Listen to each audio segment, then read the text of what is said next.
La façon dont les Skaven fonctionnent et pensent a quelque peu changé avec la Malruine. Pendant longtemps, ils ont toujours été leur plus grand ennemi, incapables de rester unis sans se trahir suffisamment longtemps pour entreprendre ou créer quelque chose de durable. Mais pour l'heure de la ruine, ils ont réussi à tous se focaliser sur un seul objectif commun, ce qui a fait d'eux actuellement la plus grande menace des royaumes. On peut entrevoir ces changements dans certains des dialogues ou monologues, que ce soit du point de vue des Skaven ou du point de vue qu'ont différentes races mortelles à leur égard, qui sont dans le livre de bataille des Skaven de la 4e version et dans le grand livre de base. On va donc lire les passages les plus intéressants, tout en apportant un contexte et en présentant les personnages, et aussi en apportant une analyse et des commentaires si c'est pertinent, car parfois certaines situations parlent d'elles-mêmes.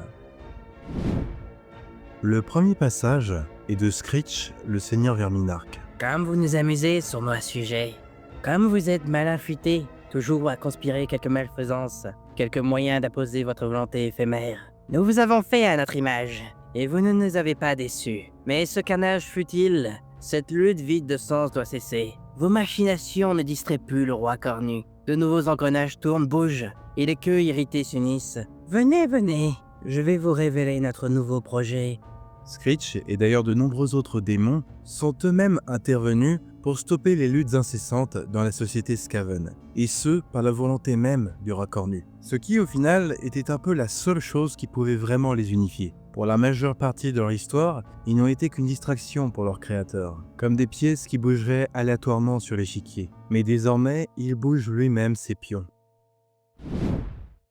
Le prochain passage est une conversation entre Calice Amar, un ancien sergent des guildes libres, et Anivertol, un chasseur de sorcières, alors qu'ils explorent tous deux des souterrains. Ils n'ont pas des égoutiers pour ce genre de travail. Calice, pataugé dans l'eau putride, dont l'odeur immonde était amplifiée par la chaleur infernale qui régnait dans les égouts d'Amerul Aksha. Sa voix avait fait des échos étranges sous le plafond voûté. Il avait la bouche sèche, et pas seulement à cause de la chaleur. Ils se font rares ces temps-ci. Toll marchait juste devant lui, une lumière rouillée à la main. Le répurgateur regardait par-delà la chandelle de suif. Avec la résurgence des hommes rats, les égoutiers sont nerveux. On trouve chaque jour un nouveau nid. Et on est là, en bas, tout seul. Eh bien, considère cela comme la preuve de la confiance de l'ordre d'Azir, mon ami. C'est ça, grogna l'ex-soldat des guildes franches. Quelque chose dans l'écho ici-bas rendait Caïs nerveux. J'ai combattu les Skaven aux frontières de Tondia. Ce sont des lâches. Ils se prosternent devant leur maître en rêvant de les supplanter. Au moindre danger, ils s'enfuient dans les ténèbres qui les ont vomis. Toll regardait toujours devant lui. Il leva sa lanterne plus haut, mais les ténèbres demeuraient oppressantes. Tu n'as pas tort. Il n'y a pas de quoi s'alarmer face à un Skaven. On dit qu'on n'est jamais à plus d'un jet de lance de l'un d'eux. Ils sentent mauvais et ils sont rapides. Et si un Skaven pense que ça tourne mal, il est prêt à tout pour s'en sortir. Mais il n'y a jamais qu'un seul Skaven.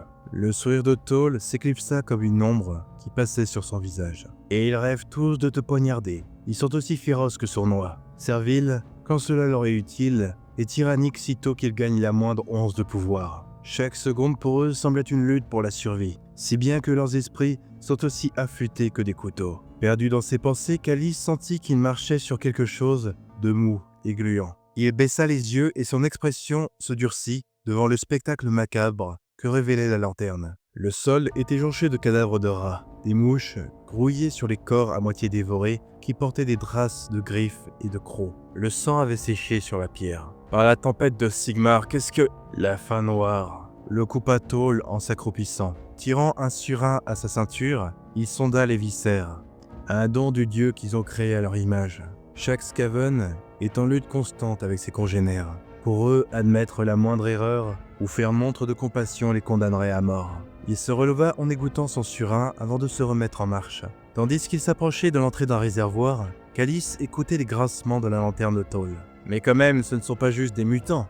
Tu ne te poses pas vraiment la question. Il y a des mutants dans les bois, ou le désert, et même dans les ruelles. Les Skaven sont différents. Ils rampent dans les ténèbres et creusent des tunnels dans le cosmos, en défaisant la raison morceau par morceau. Calice entendait un grattement dans les ténèbres, comme des griffes creusant furieusement derrière la pierre du tunnel. Il serra les dents en scrutant l'obscurité. Était-ce l'ombre d'une queue, l'éclat d'un croc? Ils observent sans cesse, rongés par l'ambition et la faim, jusqu'à ce qu'ils ne puissent penser à rien d'autre. Puis ils attaquent les héros de la fin du monde. Toll se tourna vers Calice. Son regard était dur et froid comme la pierre. « Ils sont la ruine née de la guerre et de la faim, Armand. Ils sont la ruine qui viendra nous dévorer quand sonnera le glas de la civilisation que nous chérissons. » Il fallut plusieurs secondes à Calice pour reprendre son souffle. La tension s'atténua sans se dissiper totalement.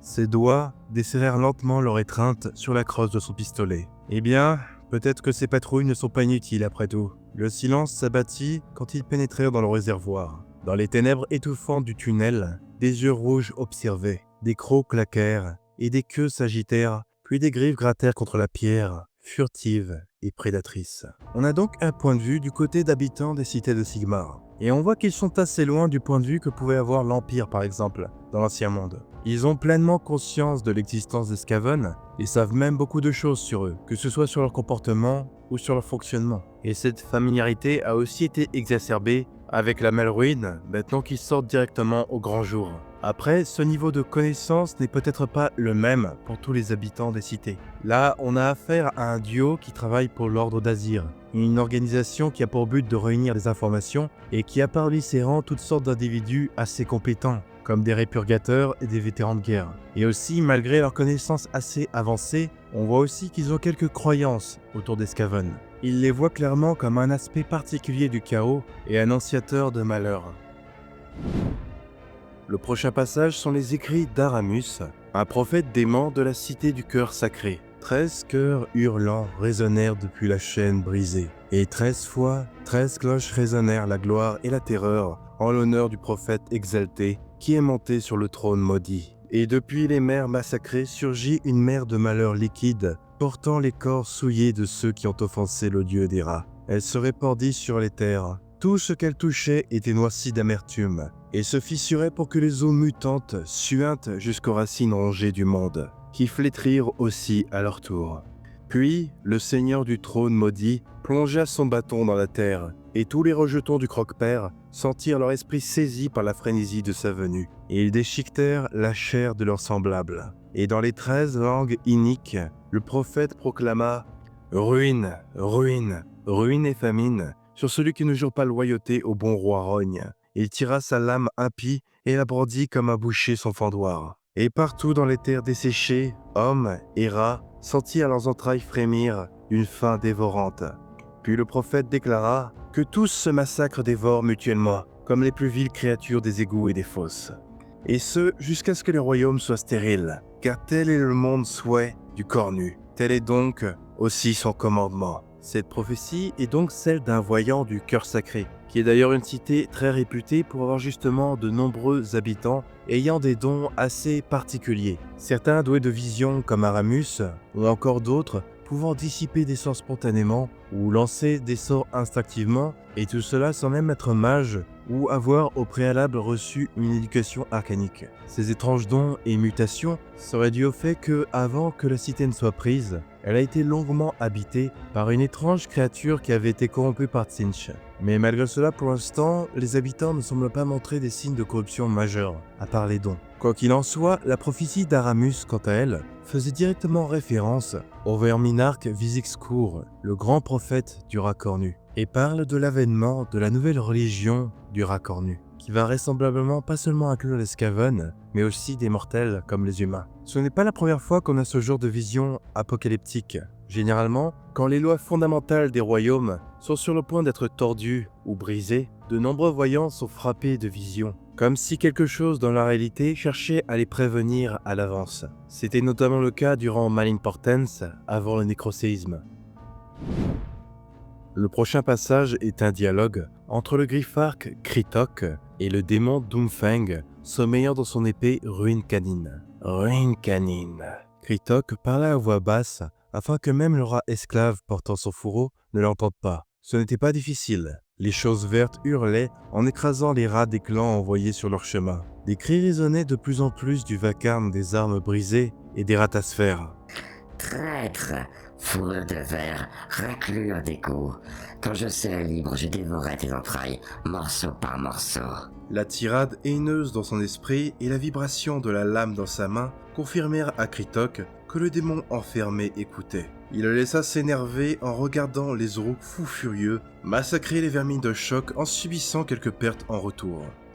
2 heures d'emprisonnement de moins, en échange de la victoire. Oui, oui. La voix infernale mit quelques secondes à répondre en sifflant. 2 jours. Jamais. Dit Kritok, la queue frémissante. 4 heures. T'es trop vieux pour combattre, dents pourries. Le ton méprisant arracha un grognement à Kritok, en surveillant ses sbires qui regardaient aux alentours. Pas moins d'1 jour. Si je meurs, tu seras piégé cloîtré à jamais. Kritok n'en était pas certain, mais cette éventualité était un levier de négociation. Le silence de Ruine Canine était encourageant, mais les Orooks étaient assez proches pour éclabousser Kritok de salive, et le temps manquait. 8 heures. Sois raisonnable. Marché conclu. C'était plus que Kritok aurait voulu céder, mais la puissance qui se déversait de l'arme était grisante. Bondissant avec une adresse surprenante pour son âge, il laissa l'arme frapper d'elle-même et découper les Orooks. Les vermines de choc couinèrent de triomphe en s'élançant en avant. Tandis qu'il massacrait les choses vertes, Kritok tenta de se concentrer sur la gloire et d'ignorer l'écho de rires distants. J'aime beaucoup voir le marchandage entre Kritok et le démon. D'ailleurs, le fait qu'il y ait une sentence à réduire implique que le démon n'a pas été enfermé à perpétuité pour le crime d'avoir essayé de renverser Vizixcourt. On peut imaginer que malgré cela, il reste un verminarque, et il est peut-être mal vu qu'un démon majeur du Racornu serve éternellement des Skaven inférieurs. En un sens, Kritok est un peu avec une bombe à retardement. Un jour ou l'autre, il aura suffisamment retiré de temps à Doomfang pour qu'il se libère, et à ce moment-là, s'il n'a pas de plan, la vengeance du démon signifiera sans doute sa fin. Pour moi, ça et le fait que ce soit un Skaven qui inspire une grande loyauté pour ses semblables, du fait qu'il économise un minimum leur vie, ça fait vraiment de lui presque une anomalie parmi les Skaven, et ça promet de faire de lui un personnage très intéressant. D'ailleurs, j'ai assez hâte de le voir dans un livre centré sur lui. Ce n'est pas la première fois qu'on a un personnage lié à une arme possédée, c'est un code de la fantasy qui existe depuis bien longtemps, que ce soit avec Eric de Michael Moorcock, ou encore dans Warhammer avec Malus Darkblade. Le prochain passage est une partie du journal de Rosina Crowcall, seigneur véritante d'une citadelle morne nommée la Tour d'Obsidienne. Elle et sa chambre font route vers la rogne des Skaven. Ma conscience s'écoule comme du sable entre mes doigts, mais la tempête m'a permis à moi et à ceux de la chambre de la perdition, dont j'ai la charge, de visiter le chancre qui a ravagé l'est du Vastaride. Je noterai ce que j'ai vu tant que j'en comprends encore la valeur. La rogne, la folie des Skaven incarnée dans la terre torturée et les reins. Par leurs rites et leur industrie maléfique, ils ont matérialisé une partie de leur sous-royaume en Akshi. Les cieux sont zébrés d'éclairs verts, des langues de flammes vertes et des nuages de poussière mutagènes balaient les terres, formant des congères et des tours de malpires vibrantes, et couvertes de visages de rats grimaçants. Le pays tout entier se tord et s'agite dans son empressement à s'étendre, et le fracas des cloches assaillit la chair et l'âme. Même les éternels de l'orage ne tiennent pas longtemps là-bas. Seuls ceux dont l'esprit est totalement désensibilisé ont une chance d'y survivre. Les spires de leurs tanières souterraines ont percé la roche, et les grands clans se sont emparés des 5 nœuds les plus puissants. Les plus terribles d'Or-Cité s'élèvent près de l'épicentre de la rogne. Quel que soit le nom que les Amoras lui donnent, nous l'avons baptisé Sorseniche. Ses entrailles vomissent des flots de Skaven, certains parcourant la terre telle une coulée de lave, d'autres prenant la mer sur des navires brinque-ballants. Un maître guide leurs actes, un être que nos captifs nomment la griffe gauche dans leur dernier souffle. Mais l'âme des Skaven est si avide que la rogne continue de s'étendre de son propre chef. Plus que jamais, le temps joue contre nous. C'est intéressant de voir une description de l'intérieur de la rogne. Quasiment rien ne semble pouvoir y survivre.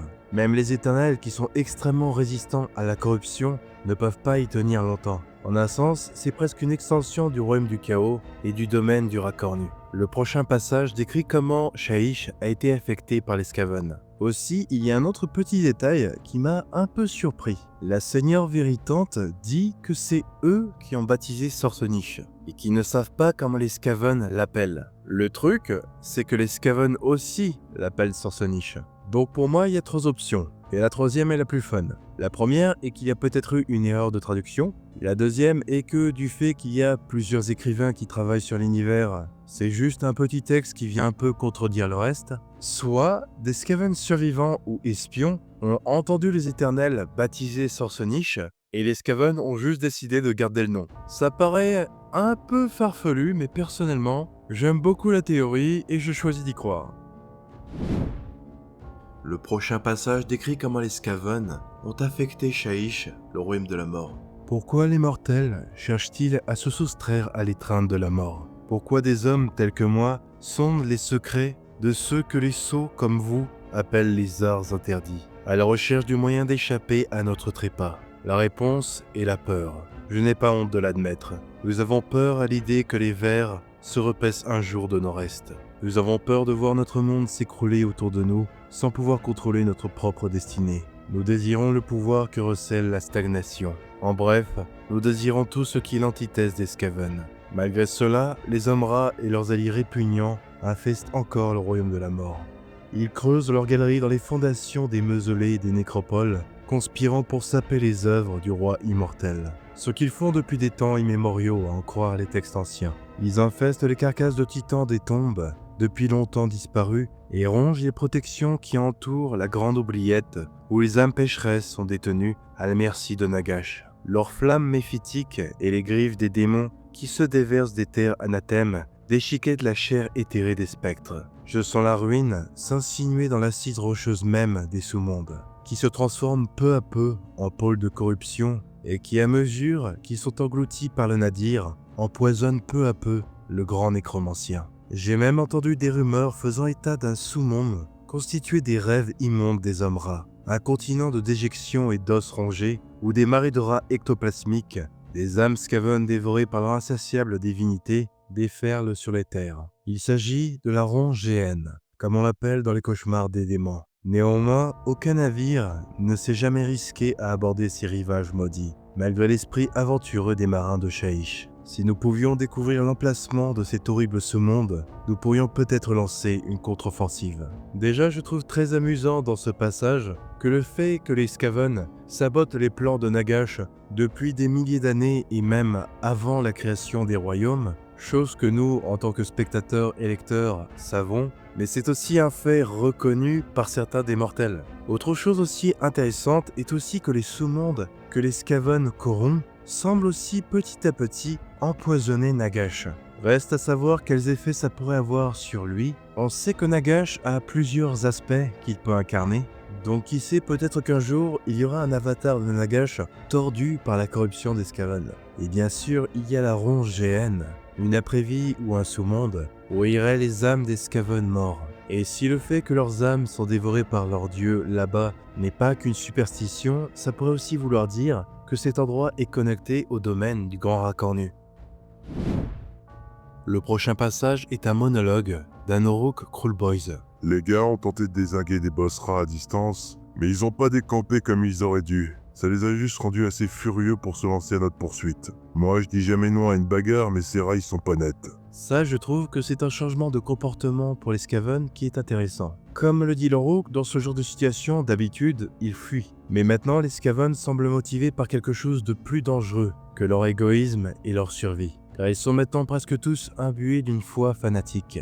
Ils ne se battent plus seulement pour des territoires ou des seigneurs de guerre, ou simplement pour leur propre ascension. Maintenant, ils ont la certitude que leur Dieu les regarde et qu'ils accomplissent sa volonté. Voilà donc pour les passages que j'ai trouvé le plus intéressants. C'est la deuxième fois que j'essaie ce format après l'avoir fait sur les Éternels. Si ici aussi il vous plaît toujours autant, je projette aussi d'en faire d'autres, mais cette fois-ci sur les différentes chroniques qu'on peut lire sur Warhammer Community. Je les traduirai en français et de la même façon, j'apporterai un contexte et des commentaires. Il y a des chroniques sur les événements récents de la Malruine, mais aussi des chroniques très intéressantes qui se sont passées durant les croisades Éophore, et même des plus anciennes comme sur les Broken Realms et Malin Portents. Ce sont des fragments du lore qui sont bien souvent moins explorés, et ça pourrait être l'occasion. En tout cas, merci d'avoir regardé la vidéo jusqu'au bout, j'espère qu'elle vous aura plu. Si ce que je fais vous plaît et que vous aimeriez soutenir la chaîne, considérez à la rejoindre en tant que membre ou tipeur. Et si ça vous a donné envie de vous prendre quelque chose,